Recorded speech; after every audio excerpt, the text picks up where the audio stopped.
Okay, so this week we're going to be making, if not my favourite dessert, certainly in my top 3 desserts. We're going to be making a sticky toffee pudding, and this one is from Saint Delia, and as we know, in Delia we trust, and she makes for me, or this recipe certainly for me, is the best version of sticky toffee pudding I have ever eaten. And usually if we go out to a restaurant somewhere, particularly when we were in the UK and it's a very popular dessert, I would always go with the sticky toffee pudding, and I have never eaten one as good as this. The list of ingredients is not very long, but it's very indulgent. So it's double cream, it's sugar, and it's butter. Okay, so it's not, if you're watching your weight or if you're particularly health conscious, this is probably not the recipe for you. If you want something that gives absolutely mind-blowing flavour, fantastic texture, and is what I think probably the truest version of a sticky toffee pudding, this is the one for you. There are just a couple of ingredients that are perhaps not what you would have in your pantry or your store cupboard normally. You need some chopped dates. Okay, so if you can't get chopped dates, you can use whole dates and chop them yourself. You need some vanilla essence, which I guess is fairly common. And you need coffee essence. Okay, now I won't pay the price for coffee essence because it uses 2 teaspoons, and coffee essence for me is really expensive. So what I do, and it works just fine, is I get some ground coffee and I make my own coffee essence. So this is a dessert spoon of ground coffee that's been, and then I added boiling water to it. And then I just leave it to stand for a couple of hours, and this is really strong coffee, and it works just fine. If you've got coffee essence, go with the coffee essence. So the first thing we do is we're gonna prepare the dates, then we're gonna make the sponge, then we're gonna bake it, then we make the toffee sauce, and this is really where I think Delia's recipe is better than anyone else's that I've tried. The toffee sauce she makes is just amazing. And then you bake your sponges, you put your sponges in the oven with the toffee sauce on it, under the grill with the toffee sauce on it, and then you just caramelise it, and it just gives it that little bit of crunch, and then you serve it with some fresh cream. As I say, this is not the recipe if you're watching your weight or if you're particularly health conscious, but if you want to impress people with a really easy, it's an easy to make, almost a foolproof recipe, then this is the one to go for, and you will not be disappointed. It is fantastic. In Saint Delia we trust. She is amazing. Okay, so the first thing we need to do, as I say, is if you've got coffee essence, you're going to use coffee essence. If you don't have coffee essence, is to prepare your very strong coffee. So you do that in advance. So I made this a couple of hours ago, so that's gone cool. And then the next thing we need to do is weigh out our dates. It needs 6 ounces of dates, and that is 175 grams. So I'm going to weigh this out in ounces. Now these look pretty dry and not very tasty, but as soon as we add the boiling water and the bicarbonated soda, all that's going to change. There we go. That's 6 ounces of dates. Change to fluid ounces, make a tare, and I add 6 fluid ounces of boiling water.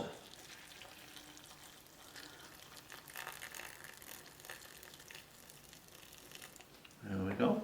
And then we add half a teaspoon of vanilla extract or vanilla essence.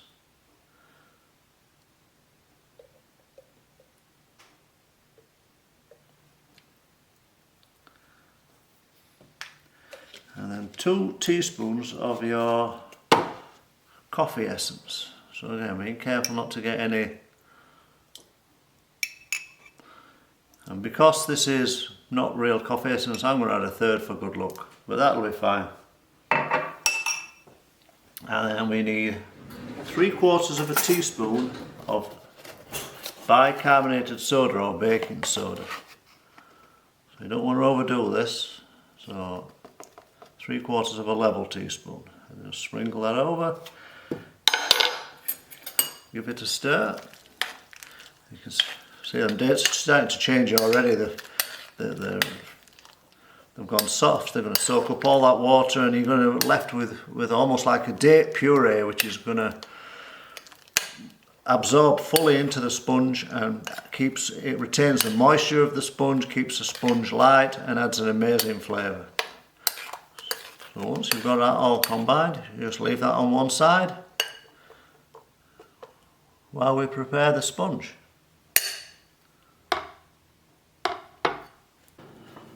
Right, so when you've got your date mixture prepared and that is cooling, because you don't want to be adding it to the cake mixture while it's hot, so it needs to cool. There are a couple of things you can be doing. You can weigh out all of your other ingredients. So you need 3 ounces of butter at room temperature. So if your house is cold, find somewhere a little bit warmer for it. This should be ready to mix, because we're going to be blending this with the eggs and the caster sugar. So it's going to be mixed with the caster sugar first. So it's 3 ounces of butter at room temperature, 5 ounces of caster sugar. So that's 75 grams of butter, 150 grams of caster sugar. And then you need to also prepare 2 eggs. The recipe calls for size 2. I don't know what size 2 is. I get whatever eggs I get from the supermarket. So 2 eggs beaten. And then you want 6 ounces of self-raising flour. And it's quite interesting that in the US and in the UK, self-raising flour is called self-raising flour. We finally agree on something. So that's 6 ounces or 175 grams of self-raising flour, and you need to sift that. Now, if you haven't got a sifter, it's not really that essential. I think a lot of these recipes are carried over from a time when flour had lumps in it. You'll find that when I sift this, there'll be absolutely no lumps in that flour at all. So a sifter's not essential. Right, ready to make the mixture now. So we've got all our ingredients weighed out. We're still waiting for the dates to cool a little bit, but while we're doing this, they'll be doing that. So it's 3 ounces of butter, 5 ounces of caster sugar, and then you want to mix that together until they're creamed together, and you'll see the colour change from a sort of butter colour to a much lighter colour.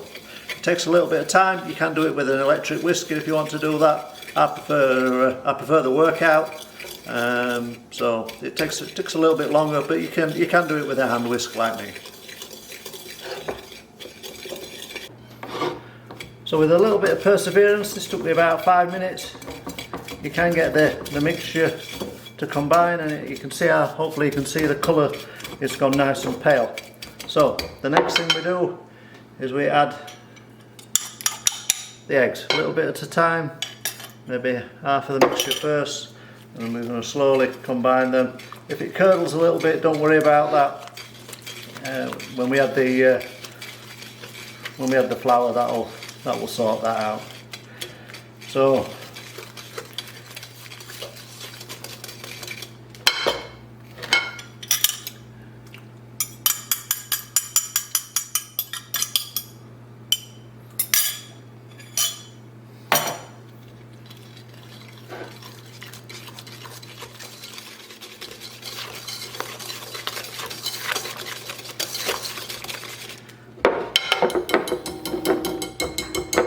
that's looking good. That's mixed, that's combined nice and well, nice and evenly, no curdling, so that's always a nice sign.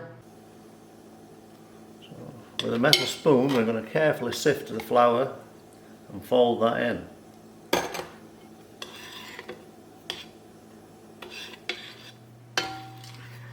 So at this point it's starting to look like what you would think of probably as a traditional sponge mixture. And then when we add the date mixture next, you probably think you've done something wrong, because it'll look really loose, really sloppy. Like at the moment that looks sort of like a good cake mixture, you know. But we're going to add quite a lot of liquid next. So you don't want to overwork that flour. So the next thing we do is we add this date mixture. So it's not cold, but it's certainly not hot, because remember we put boiling water in this. So you can see how we've got sort of a big gloopy bowl of goodness. So that goes into the mixture, and you can see it's going to be quite it's going to loosen that cake mix up quite a lot, but don't worry, it's going to be just fine. So just keep on folding this until it's all combined, so there's no lumps of date mixture not combined or any lumps of cake not combined. That's looking pretty good. So now, just before we put it in the oven, you need to get it into either your pudding tins or your ramekin dishes, or like I'm using a muffin tray. But what you want to do is be careful, make sure you distribute those evenly, because remember, nobody wants the small pudding. Okay, so we're going to make this sticky toffee pudding. We've made our sponge, we need to bake it in the oven now. So what Delia calls for are some 6 small pudding basins, 6 ounces each. Now you can get those, or you can get what I got, which is like a large muffin tin that's got 6 indents, which is 6 ounces each. And these work absolutely perfect. So you just make sure you grease them well, put your mixture in, bake them, let it cool a little bit, then carefully separate them, and you can just turn them out in one. Okay. The other thing that Delia recommends are some ramekin dishes. Now she says 3 inches diameter. This one's a large one, it's 4 inches in diameter. But I have made them in this before, and it's a man-sized portion, believe me. So you can do that one. The other option is to make one full-size one. This is a 6-inch diameter cake tin, and I have cooked it in here before, and I baked it in the oven for 40 minutes. So it needs a little bit longer than the smaller dishes, as you would expect, but again, it works great. This one's a spring form, so we can easily remove the pudding once it's baked and then get it out, and you just cook it as one and then grab a spoon and everyone can dive in, or you can slice it up. But you don't have to use pudding basins if you don't have them. I don't have them. I prefer to use this large muffin mould, muffin tray, and it works great. So let's get them in the oven. So if you're using individual pudding basins, that's fine. If you're using one large tin or ramekin dishes, the essential thing is to make sure it's well oiled, well greased. I'm using butter, which is what the recipe calls for. And the only way to do this is to get your fingers in and get the butter worked into every crevice in there, because when we turn these puddings out, the wow factor, or the visually impressive factor, will be if we can get them out in one piece. If we get them out in multiple pieces, they're still going to taste delicious, but they're not going to look quite as good. So that's what we're going to try and do. So I have given those a really good buttering, as you can see. So hopefully when we come to turn these out after they've been in the oven, they'll come out in one piece, and then they'll look as good as they taste.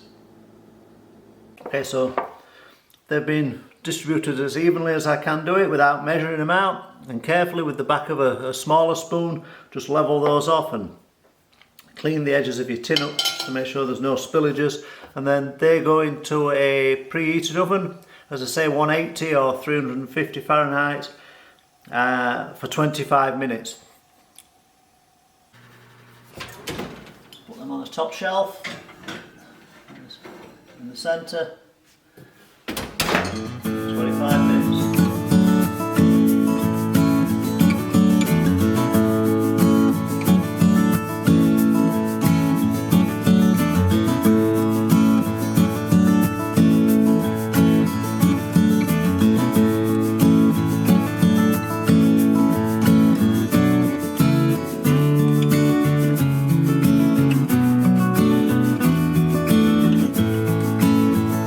Okay, so when your time's up, take them straight out of the oven. Should be looking good. So we'll leave them to cooler for a couple of minutes, around about 5 minutes, and then we're going to try and turn them out. So you just want to get a knife and just carefully make sure that the edges are not stuck to the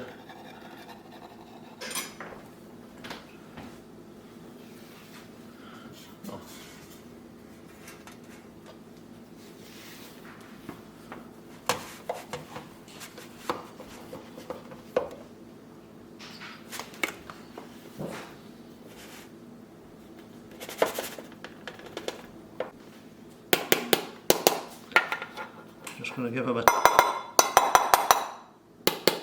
Still one in there, it's not hollow yet. Sounds better.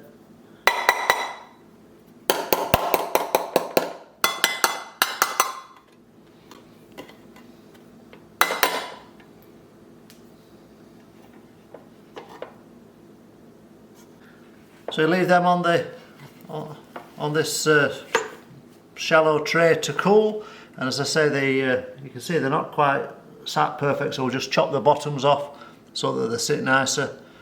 But yeah. So the toffee sauce is simplicity itself, but it's absolutely delicious. And again, this is where I make no apologies, or Delia makes no apologies. It's 4 ounces of butter, 6 ounces of soft brown sugar, 6 tablespoons of double cream,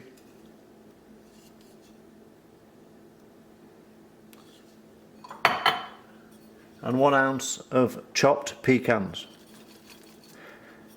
And all you do for that is just heat it all together gently until it comes to the simmering point, and that's it. That's the toffee sauce done.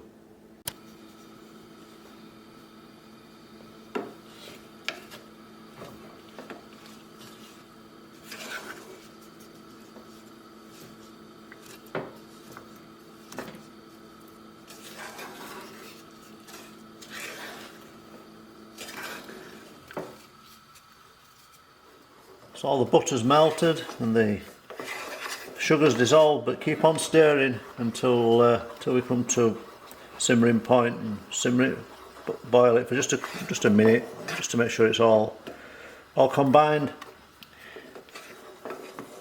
That's it. Toffee caramel sauce, as good as you'll ever taste. Finished.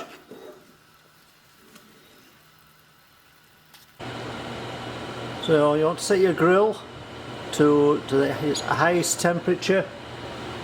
My oven doesn't have a setting for a grill, it's called broil, and I put it on high.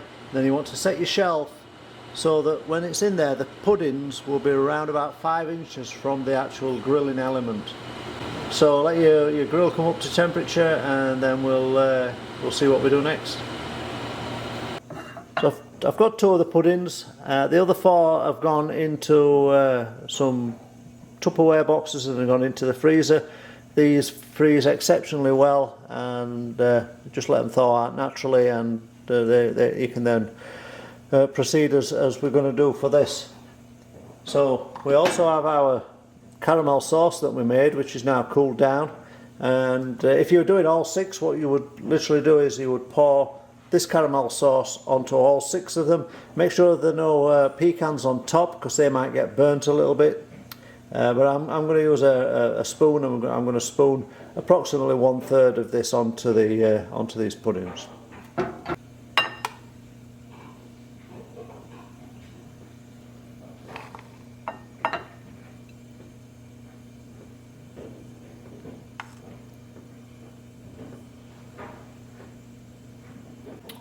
So when your your grill, when your grill's up to temperature, these want to go in there on a shelf round about 5 inches below the grill, and they should be in there for around about 8 minutes. Keep your eye on them, don't let them burn obviously, but they should be okay in there for around about 8 minutes.